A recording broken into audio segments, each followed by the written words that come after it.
Intel Core i5 10th gen build එක. ඉතින් මේ build එකේදී අපි පොඩි වෙනසක් කරනවා. මොකද Nanotech shop එකේ i5 10th gen 10400 කියන processor එක out of stock වෙලා තියෙනවා. ඉතින් මේක නිසා අපි MSK computer shop එකෙන් තමයි අපිට අවශ්‍ය processor එක තෝරගන්න. ඉතින් මෙන්න මේ processor එක තමයි අපි build එකට තෝරගන්නේ. 6 core 12 threads ඒ වගේම base frequency එක 2.90 GHz. ඉතින් 10th gen එක කියද්දි ගොඩක් හොඳ generation එකක් කියන්න පුළුවන්. මොකද ටිකක් මැද gen එකක් විදියට ගත්තොත් 9 gen 10th gen තමයි ගන්න. දැන් අලුතෙන් ඇවිල්ලා තියෙනවා 12 gen processors සහ motherboards. ඉස්සරහට DDR5 runs උත් අපේ computer shops වලට එයි. ඉතින් අපි මේ processor එක තෝරගන්නවා මේ build එකට. ඒ වගේම දැන් මේකේ motherboard එක විදියට අපි තෝරගන්නේ H410 motherboard එකක්. ඉතින් මේ motherboard එක තමයි අපි මේ build එකට තෝරගන්නේ. දැන් මේ motherboard එකේදී අපිට RAM slots දෙකයි තියෙන්නේ. කියන්නේ හතරක් නෑ. දෙකයි තියෙන්නේ. H410 chipset එක තමයි අඩංගු වෙන්නේ.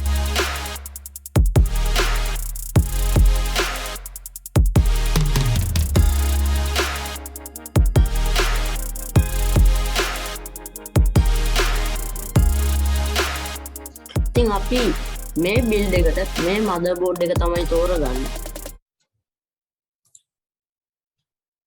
ඊළඟට මේකට අවශ්‍ය වෙන RAM එක අපි තෝරගන්නේ low budget RAM එකක් වෙන adlink spider 8GB 3200 MHz DDR4 gaming memory කියන්නේ RAM එක. දැන් මේකෙදි 2666ට සාපේක්ෂව 3200 ස්පීඩ් එක වෙනසක් තියෙනවා. ඒ තමයි මේ RAM එකේදී 2666ට වඩා ටිකක් ස්පීඩ් එකක් අපිට බලා ගන්න පුළුවන්. ඉතින් දැනට මේ කාලෙදී 3200 වලින් තමයි ගොඩක් builds වලට use කරන්නේ. ඉතින් මේක අපි තෝරගන්නවා අපේ build එකට.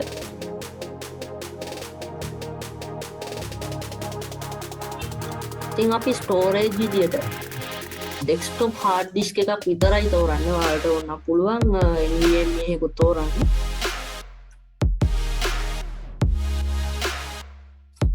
ඉතින් 1TB මේ කාලෙදී හොඳටම ප්‍රමාණවත්. මොකද GB 500 වුණත් ප්‍රමාණවත්. ඒත් මේ build එක අපි gaming වලට හදන නිසා අනිවාර්යෙන් 1TB එකක් අත්‍යවශ්‍යයි. මොකද game files දැන් ගොඩක් GB 100 GB 50 වගේ ලොකු ප්‍රමාණවල වලින් තමයි අපිට download කරලා install කරගන්න වෙන්නේ. Frozen Horizon 5 උනත් GB 100ක් වගේ වෙනවා download file එක original එක. ඉතින් ඒ වගේම Cyberpunk, Far Cry 6 ඔය වගේ games ඒ වගේ ටිකක් ලොකු GB ප්‍රමාණයක් අපේ hard disk එකේ ලබා ගන්නවා. මොකද ඒ file වල size එකත් එක්ක.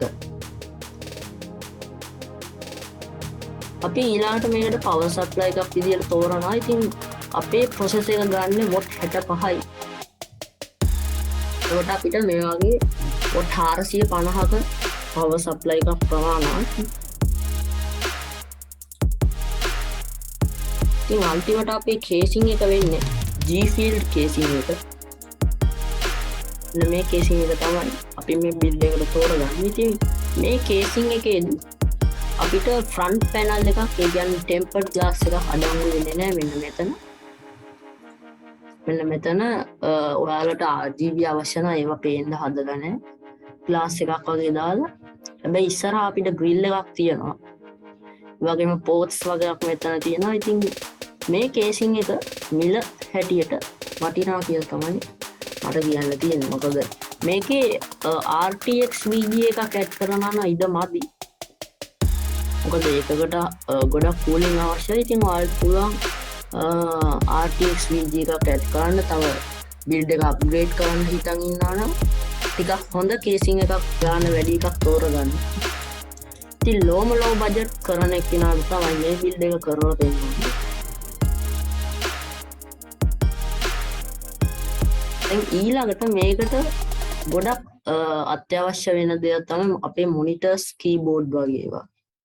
ඉතින් මේකෙදි අපිට ඒක කොම්බෝ එකක් වුණත් මිලදී ගන්න පුළුවන්. නැත්තම් ඔයාලට කැමති විදියට third party හෝ second hand monitor එකක් ලබා ගන්න පුළුවන්. ඉතින් අද බිල්ඩ් එක සිද්ධ වෙන්නේ ওই විදියට. දැන් මේකට අපේ process එක එකතු කරාම තමයි උතන ලක්ෂ්‍ය හැදෙන්නේ.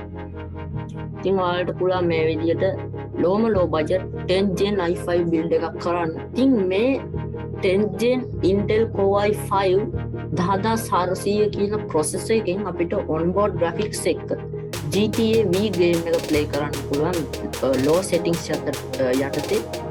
ඉතින් අපි යමු ඒ low settings යටතේ play කරන්න පුළුවන් game එකේ video එකකට. ඉතින් ඒ වීඩියෝ එකට යන්න කලින් පොඩි දෙයක් මතක් කරන්න ඕනේ. දැන් මේ process එකෙන් අපිට VGA එකක් add කරනවා නම් නැත්නම් add කරන්න නැත්නම් හෝ ටිකක් low settings යටතේ Intel UHD graphics 630 තමයි මේ process එකට අඩංගු වෙන්නේ. ඉතින් මේ process එකට උපරිමේ RAM එක 128ක් GB දක්වා වැඩ කරනවා. ඉතින් performance core 6ක් සහ threads 12ක් තියෙනවා. ඉතින් අපි යමු කොහොමද මේ lowest settings යටතේ මේ GTA V game එක play කරන්න කියලා.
ඉතින් මේ වගේ තවත් වීඩියෝ එකකින් හම්බෙමු. අනිවාර්යෙන්ම subscribe කරලා නැත්නම් දැන්ම subscribe කරන්න. හම්බෙමු තවත් වීඩියෝ එකකින්.